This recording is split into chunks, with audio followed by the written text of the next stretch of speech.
தாய் நம்முடைய பிறப்புக்கு மூலம் அவளே.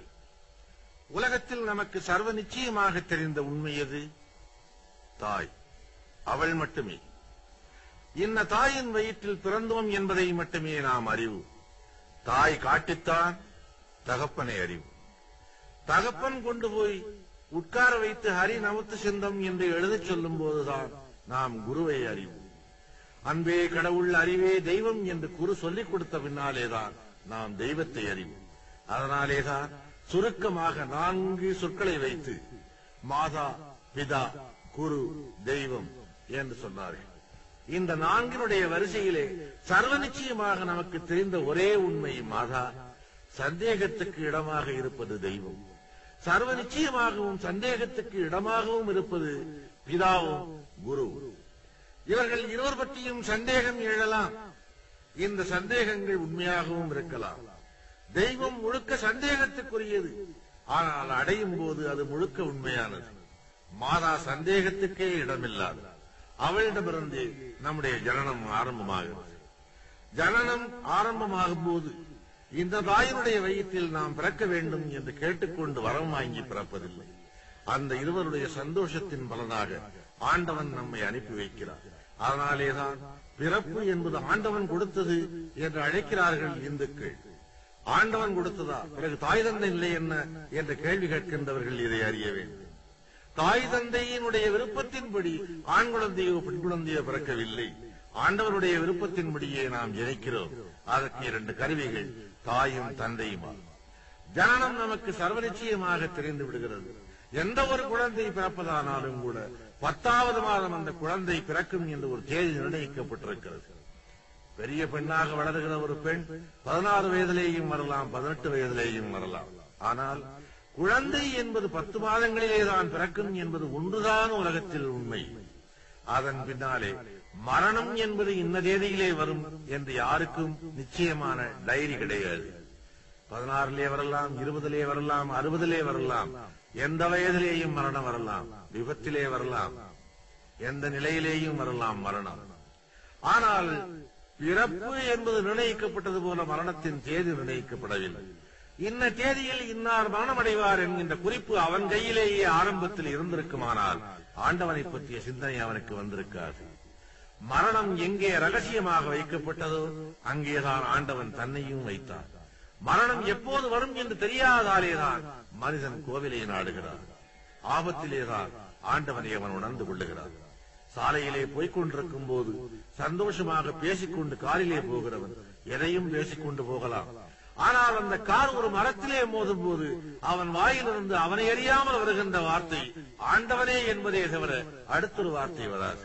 பெற்றவள் ஞாபகம் அல்லது பெற்றவன் ஞாபகம் கூட வராது. ஆண்டவன் ஆபத்திலேதான் தோற்றமளிக்கின்றான். ஜனனத்துக்கும் மரணத்துக்கும் இடையிலே அவன்தான் அந்த பாதையை உருவாக்கி காட்டுகின்றான். இன்ன தேதியில் இந்த காரியம் நடக்க வேண்டும் என்று விரும்புகிற எவரும் அந்த காரியத்தை அடைந்து கொண்டே போனால் ஆண்டவன் ஒருவன் இல்லை என்பது உறுதியாகிறது. ஆகவேதான் காலங்களாலே காரியங்களை மாற்றி மாற்றி போட்டு அந்த கோடுகளை மாற்றி மாற்றி போட்டு காட்டுகிறார். அவனுடைய விதிப்படிதான் நம்முடைய பயணம் நடந்து கொண்டிருக்கின்றது. ஒரு பெண்ணை அடைய வேண்டும், நல்ல மனைவியை அடைய வேண்டும் என்று விரும்புகிறவன் அவளை அடைய முடியாமல் போகிறது.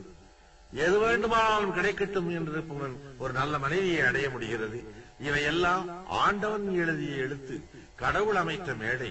திருமணம் சொர்க்கத்திலே நிச்சயிக்கப்படுகிறது என்று கிறிஸ்டியானிட்டியிலே சொல்லப்படுவது போல ஹிந்து மதமும் அதை முன்னாலேயே சொல்லி இருக்கிறது. ஆகவே வாழ்க்கையில் எது நடந்தாலும் கூட அதற்கு ஆண்டவன் தான் பொறுப்பு என்கின்ற நீதியை முதலிலே துவக்கி வைத்தது ஹிந்து மதம்தான். அந்த ஹிந்து மதம் எதன் மூலம் இவ்வளவு உறுதியாக எந்த அஸ்திவாரத்திலே நின்று கொண்டிருக்கிறது? நம்பிக்கை. அந்த நம்பிக்கையிலேதான் இதுவரையிலே வளர்ந்து வருகிறது. கோயிலுக்கு போனால், அங்கே நம்பிக்கையோடு போனால், ஆண்டவனை நம்பிக்கையோடு கண்டால் நிச்சயமாக அந்த நம்பிக்கை பலனளிக்கின்றது. நம்பிக்கையிலே சிறிது சந்தேகம் வந்தாலும் கூட மனிதன் முதலில் தன்னை தோல்வியடைய செய்து கொள்ளுகிறான். அதனாலே ஆண்டவன் அவனுக்கு தோல்வி அளித்தது போல தோன்றுகிறது. அந்த நம்பிக்கையிலேதான் அவனுடைய அஸ்திவாரம் கட்டப்படுகின்றது. காஃபி ஹோட்டலுக்கு போகிறோம், அற்புதமான சமையல் ஆகியிருக்கிறது, சாப்பிட உட்காருகிறோம். நல்ல சமையல், நல்ல சாப்பாடு என்று சாப்பிட்டு விட்டு எழுந்து வர வேண்டுமே தவிர எப்படி சமைக்கிறான் என்று சந்தேகப்பட்டு அடுப்பங்கரையை எட்டி பார்த்தால் அவன் வியர்வையை வலித்து விட்டுக் கொண்டிருக்கக்கூடும். அதை நமக்கு சாப்பாடு செல்லாமல் போய்விடக்கூடும். ஒரு சாப்பாடு, நல்ல சாப்பாடு சாப்பிட்டோம் என்று திருப்தியோடு நம்பிக்கையோடு வந்தால் நிம்மதியாக இருக்கும். எதையோ தவறாக சாப்பிட்டு விட்டோம் என்று சந்தேகம் தோன்றினால் வாந்தி வருவது போல இயற்கையாக தோன்றும். அது உடற்கூற்றினுடைய விளைவல்ல, மனக்கூற்றினுடைய விளைவு. அதனாலே மனக்கூற்றை சரி செய்வதற்காகத்தான் இதனை ஆன்மீகம் என்றவர்கள் அழைத்தார். உடலுக்கும் இதற்கும் சம்பந்தம் இல்லாத ஒரு நிலையாக இந்த மதத்தை அவர்கள் உருவாக்கினார்கள். உடலுக்கு அப்பாற்பட்ட நிலையாக இதை உருவகித்தார்கள். இந்த நிலைகளை சொல்லுவதுதான் நம்முடைய இதிகாசங்கள். இதிகாசங்கள் ஒவ்வொன்றிலேயும் நீங்கள் எடுத்தால் 2 எக்ஸ்ட்ரீம் நிலைகளை நீங்கள் பார்ப்பீர்கள். தசரதனுக்கு 60,000 மனைவியர் என்றார். அது சாத்தியமா? அப்படி வாழலாமா என்கிற கேள்வியை விடுங்கள். அவனுடைய மகன் ராமனை ஏகபத்தினி வரதன் என்றார். இரண்டையும் 2 துருவங்களாக ஆக்கி காட்டினார். 2 வாழ்க்கையிலே எந்த வாழ்க்கை சரி, எது நியாயம் என்றவர்கள் போதிக்க வரவில்லை. அந்த வாழ்க்கையை ஏற்றுக்கொண்டான் தசரதன், இந்த வாழ்க்கையை ஏற்றுக்கொண்டான் ராமன். ஆனால் இந்த வாழ்க்கையை ஏற்றுக்கொண்ட ராமனை தெய்வம் என்று ராமாயணம் அழைத்தது. ஆகவே அது சொல்லாமல் சொன்ன தத்துவம் ஏகபத்தினி விரதமாகும். அந்த ஏகபத்தினி விரதன் என்று அவனை சொல்லுவதற்கு எவ்வளவு அற்புதமான உவமைகள், உவமை நயங்களை அது சொன்னது. எனக்கு நன்றாக ஞாபகம் இருக்கிறது. ஒரு ராமாயணத்தில் ஒரு இடம், ராவணன் சீதையை மயங்க வைக்க பல்வேறு வேஷங்கள் போடுகிறான். இளவரசனாக வருகிறார், மன்மதன் போல வருகிறார், பல்வேறு நாட்டு இளவரசர்கள் போல தோற்றமளிக்கிறார். எதிலேயும் அவள் மயங்கவில்லையே சீதை என்று கலங்கி போய் தன்னுடைய அரண்மனையிலே உலாவிக் கொண்டிருக்கிறார். அப்போது அமைச்சர் அங்கே வருகிறார். அமைச்சர் சிரித்துக் கொண்டே அவனிடம் சொல்லுகிறார், அரசே, சீதை மயங்கக்கூடியது ஒரே ஒரு மனிதனுக்கு மட்டுமே, ஒரே ஒரு உருவத்திற்கு மட்டுமே. அந்த வேஷத்தை நீ எடுத்தால் தான் அவள் மயங்குவாள். அது யாருடைய வேஷம் தெரியுமா? ஸ்ரீராமனுடைய வேஷம். அதை நீ எடுத்தால் அவள் மயங்குவாள் என்று அமைச்சர் சொல்லுகிறார். உடனே ராவணன் அவரை பார்த்து சொல்கிறான், அமைச்சரே, உமக்கு தெரிகின்ற இந்த உண்மை எனக்கு தெரியாமல் போய்விடுமா? நானும் ராமனை போலவே வேஷம் எடுத்தேன், ராமனாகவே தோற்றமளித்தேன். ஆனால் ராமனுடைய வேஷத்தை போட்டவுடனேயே எனக்கு சீதையின் மீது, இன்னொருவன் மனைவியின் மீது ஆசை வரவில்லையே, நான் என்ன செய்வேன் என்றவன் வருந்தினான். ஏகபத்தினி விரதன் என்பதை வெறும் வார்த்தையோடு சொல்லாமல் அதை ஒரு கதையாக உருவித்தது சாதாரண மக்களுக்கு கூட புரிந்து கொள்ளக்கூடிய வகையிலே இந்து மதம் ஒன்றுதான். அவர்கள் படித்தவர்களோ படிக்காதவர்களோ யாராயிருந்தாலும் சரி, அவர்களுக்கு சில விஷயங்களை புரிய வைக்க இந்து மதம் முயன்றது. அனந்ததியினுடைய கதை, நலாயினியின் கதை, அனுசூயையின் கதை, அகலிகையின் கதை, இந்த கதைகள் எல்லாம் வெறும் கற்பனைகள் என்றே வைத்துக் கொள்ளுங்கள். இவையெல்லாம் கற்போடு வாழ்ந்த சில பெண்களின் வாழ்க்கையை குறிப்பது. இவை கற்போடு வாழ வேண்டும் என்கின்ற எண்ணத்தை இந்து பெண்களின் மனதிலே உண்டாக்குவதற்காக ஏற்பட்டது. இந்த கதைகளை சொன்னதோடு இந்து மதம் நின்றுவிடவில்லை. சில பழமொழிகளையும் எளிய முறையிலே அவர்களுக்காக தந்தது. கல்லானாலும் கணவன், புல்லானாலும் புருஷன். இதை சிலர் கேள்வி கேட்கக்கூடும். கல்லும் கணவனாகுமா, புல்லும் புருஷனாகுமா என்று கேட்கக்கூடும். பழமொழியை கூர்ந்து கவனிக்க வேண்டும். கல்லும் கணவன், புல்லும் புருஷன் என்றா இந்து மதம் சொன்னது? கல் ஆனாலும் கணவன், புல் ஆனாலும் புருஷன் என்று. உன்னுடைய கணவன் மனது கல்லாக இருந்தாலும் அவன் உனக்கு கணவன். சம்பாதிக்க முடியாதவனாக, ஏழையாக, ஊராரின் கேலிக்குரியவனாக, பேதையாக, புன்மையாக இருந்தாலும் கூட உன்னால் ஏளனம் செய்யப்பட முடியாத உன் புருஷன் அவன் என்று அந்த பெண்ணுக்கு அது போதித்தது. அடக்கத்தை போதித்து, அன்பை போதித்து, ஒரு பெண் உத்தமமாக வாழ வேண்டும், லௌகீகத்தில் அவள் மரியாதையோடு நடந்து கொள்ள வேண்டும் என்பதற்காக அதை எடுத்துக்கொண்ட முயற்சிகள் தான் இந்த கதைகள் எல்லாம்.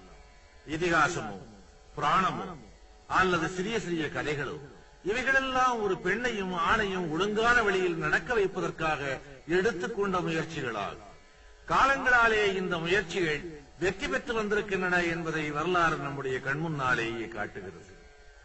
சில வார்த்தைகளையே நீங்கள் கூர்ந்து நோக்கினால் இந்து மதத்தினுடைய ஆழ்ந்த தத்துவங்கள் உங்களுக்கு வெளிப்படும். நான் உங்களுக்கு ஒரு தமிழ் வார்த்தையை நினைவுபடுத்துவேன். தவறிப்போன ஒரு பெண்ணை, கெட்டுப்போன ஒரு பெண்ணை வழிக்கு விழுந்தவள் என்று ஏன் கூறுகிறார்கள்? பெண் தலைகுனிந்து நடக்க வேண்டும் என்பது விதி. அவள் தலைகுனிந்து நடந்தால் பூமி எப்படி இருக்கிறது என்பதை கண்டுகொண்டு நடக்க முடியும். தலை நிமிர்ந்து நடந்தால் பூமியும் அவளை வலிக்கி விடக்கூடும். பூமியிலே அவள் வலிக்கி விழுந்தாள் என்பது மட்டுமல்ல, நிமிர்ந்து நடந்த காரணத்தாலே வாழ்க்கையிலேயும் அவள் வலிக்கி விழுந்தாள் என்பதற்காகவே அந்த ஒரு வார்த்தையை தமிழிலே சொன்னார்கள். தமிழ் மட்டுமல்லாது வடமொழியிலேயும் சில வார்த்தைகள் இந்த பெண்களையும் ஆண்களையும் லௌகீக துறையில் ஒழுங்குபடுத்துவதற்காகவே ஏற்பட்டவை. ஆக நம்முடைய இதிகாசங்கள் புராணங்கள் யாவையும் கற்பனை, வெறும் கதை, பொய் என்று சொல்கிறவர்கள் கூட தங்கள் வாழ்நாளிலே அனுபவப்படும் போது அவை உண்மையானவையாகவும் இருக்கக்கூடும் என்று கண்டுகொள்ளுகின்றார்கள். கண்ணனுடைய கதை, பஞ்சபாண்டவர்கள் கதை, பாகவதமோ பாரதமோ அதை முழுக்க நீங்கள் எடுத்துக்கொண்டு பார்த்தால் அது ஒரு தெய்வீக கதையாக மட்டும் உங்கள் கண்ணுக்கு தெரியாது. லௌகீக மனிதனுக்கு தேவையான சகல குணங்களையும் உள்ளடக்கிய ஒரு கதையாக அது தோன்றும்.